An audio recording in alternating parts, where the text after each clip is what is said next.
नमस्ते. एक गोष्ट सांगावीशी वाटते, ती म्हणजे आपण हॉस्पिटलमध्ये गेल्या तिथे आपल्याला विचारलं जातं की हेल्थ इन्शुरन्स आहे का, किंवा आपण स्वतःहून जाऊन सांगून येतो की माझ्याकडे हेल्थ इन्शुरन्स आहे.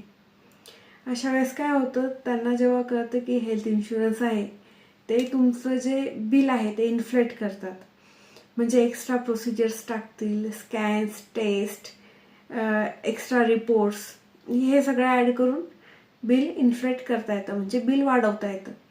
आणि हे बिल एकदा वाढवलं की तेवढं हेल्थ इन्शुरन्स आपल्याला क्लेम करता येतो.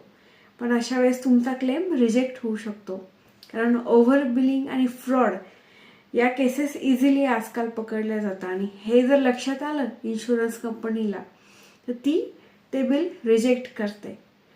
म्हणून जरा दक्ष राहा. बस. धन्यवाद.